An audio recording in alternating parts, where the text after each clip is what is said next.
Bonjour et bienvenue sur le podcast One Thing in a French Day. Aujourd'hui, vendredi 30 août 2024, cet épisode, le numéro 2407, s'intitule « Première expérience professionnelle au JO, rencontre avec Alistair ». J'espère que vous allez bien et que vous êtes de bonne humeur. Je m'appelle Laetitia, je suis française, j'habite près de Paris et je vous raconte au travers de ce podcast un petit bout de ma journée. Vous pouvez vous abonner pour recevoir le transcript, le texte du podcast qui est envoyé par email à chaque fois qu'un épisode est mis en ligne. Il y a des avantages parfois insoupçonnés à recevoir le transcript. Je vous invite à découvrir la version qui vous conviendrait le mieux sur onethinginafrenchday.com. L'abonnement commence à 3 € par mois. Première expérience professionnelle au JO, rencontre avec Alistair. Les Jeux paralympiques ont commencé jeudi à Paris. Nous y étions, Félicia, Lisa, Pietro et moi, pour assister aux séries de natation jeudi matin à La Défense Arena et nous avons adoré. L'ambiance des Jeux est vraiment extra et les athlètes sont impressionnants, que ce soit les hommes ou les femmes. J'ai mieux compris ce qu'avait pu nous raconter Julien ou ce que va nous raconter Alistair aujourd'hui. C'est la première fois que vous entendez Alistair, même si son nom est déjà apparu sur le podcast, puisqu'il fait partie de l'équipe compétition du club de Kung Fu. Son expérience des JO est différente parce que lui a travaillé pour les JO. Il va nous parler de cette expérience professionnelle, mais aussi des rencontres marquantes qu'il a faites, des émotions qu'il a ressenties et de l'impact que ces Jeux auront eu sur sa motivation en tant que sportif. Salut Alistair. Salut Laetitia. Nous sommes réunis aujourd'hui tous les deux parce que toi aussi, comme Julien, tu vas nous parler des JO. Tu es aussi dans l'équipe de Kung Fu. Par contre, toi, tu as eu une expérience différente parce que, tu vas nous raconter ça, tu as travaillé pour les JO. Oui, tout à fait. Et c'est l'une des meilleures expériences de toute ma vie, je pense. Alors, c'était quand même un peu dans le cadre de tes études. Alors, en fait, c'est un partenariat avec mon école. Donc, c'est l'OBS, l'Olympic Broadcast Service, qui est en partenariat du coup avec mon école. Et j'ai pu travailler en tant qu'ingénieur du son pour les JO. Alors, qu'est-ce que tu retiens un peu de cette expérience professionnelle ? Une de tes premières, je pense. Première fois que j'ai été payé, donc ça fait plaisir. Et ce que je retiens, c'est qu'il fallait se dépêcher quand même. Là, c'était vraiment à l'aspect travail où j'allais regarder le match. Et après, il fallait se dépêcher d'aller dans ce qu'on appelle la mix zone. Donc, c'est la zone où on interviewe des athlètes. Et il fallait se dépêcher de vite tout s'installer et de faire des tests pour être sûr que le micro marche, sinon ce serait bête. Et après, on faisait les interviews. Le fait de se préparer et d'attendre que la tête passe, ça m'a vraiment mis dans la situation de professionnel, quoi. T'as le cœur qui bat. Un peu, surtout c'est très impressionnant de voir les athlètes en vrai parce que tu as l'habitude de les voir à la télé et là ils passent devant toi, ils s'arrêtent devant toi et ils te parlent. Ça c'est quand même cool. Et tu travaillais en français ?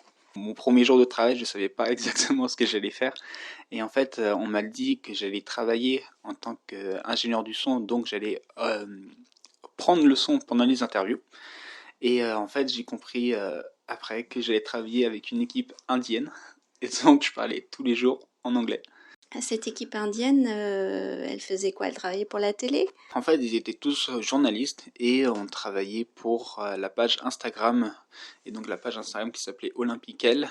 Donc, qui s'alimentait tous les jours. Tous les jours, tu avais une story qui disait les sports qu'on pouvait voir. C'était sympa parce qu'ils disaient pour les fuseaux horaires en France et en Inde. Et donc moi j'allais sur les sites, on prenait des photos, des vidéos et on les envoyait et après ils les mettaient directement sur la page Instagram. Tu as assisté à des interviews. Est-ce qu'il y a un athlète qui t'a particulièrement marqué ? Au précédent JO, il y avait un Indien qui avait fait du lancer de javelot qui est arrivé premier. Et donc j'arrive pour regarder l'épreuve du lancer de javelot. On voit l'Indien, il fait un très bon score. Et là, t'as un outsider qui nous fait un record du monde de plus de 3 mètres au lancer de javelot. Et là, on voyait le lancer de ce javelot. on voit qu'il va beaucoup plus haut, beaucoup plus vite. Et là, on voit que il atterrit beaucoup plus loin et tout le monde attend le score. Et quand on voit le record du monde, mais là, t'entends tout le public qui est complètement fou, alors que c'était pas un Français, mais il y avait quand même pas mal de Français dans le public. C'était un Pakistanais et à la fin des épreuves, on a eu la chance de pouvoir l'interviewer. J'ai pu le voir à 1 mètre de moi, j'ai pu le prendre en photo, c'était trop bien. Alors, comme tu avais une accréditation, est-ce que tu as pu assister à des épreuves qui n'étaient pas couvertes par ton équipe de journalistes indiens? Alors tout à fait, en fait je travaillais quand même 6 jours par semaine et donc le 7e jour c'était une journée libre et oui, comme tu l'as dit, j'ai eu une accréditation et donc j'avais un accès gratuit sur tous les sites et on avait des sièges où il y avait marqué OBS et donc on avait le droit de s'asseoir dessus. La première chose que j'ai faite c'est regarder quand est-ce qu'était la finale du 100 mètres homme parce que pour moi c'était vraiment l'événement des JO, c'est ce que j'adore. À chaque fois je regardais Usain Bolt, c'était mon idole quand j'étais tout petit et là j'ai pu voir que c'était le 4 août le soir et j'y étais et là c'était incroyable. Tu m'as dit qu'en fait il y avait toute une espèce de cérémonial pour le 100 mètres. Tout à fait, en fait c'est ok, le 100 mètres ça dure 9 secondes mais c'est pas juste tu vas pour 9 secondes, en fait t'as toute la préparation. C'était la dernière épreuve de la journée et donc on avait attendu que tous les athlètes sortent, éteindre toutes les lumières dans le stade, il faisait nuit et là on commençait à voir une musique qui montait progressivement, t'avais des effets de lumière, tous les spectateurs avaient un bracelet qui faisait de la lumière, donc t'avais tout le stade qui s'illuminait ensemble, et t'avais tous les athlètes qui rentraient un par un, notamment le premier, donc Noah Lyles, qui lui fait toujours son show, et donc au lieu d'arriver directement derrière ses starting blocks, il fait un 50 mètres tranquille en sautant, et là c'était complètement fou, et il arrive premier. Justement, est-ce que, en tant que sportif, puisque tu fais du kung-fu quand même à un assez bon niveau, est-ce que ça t'a inspiré les JO?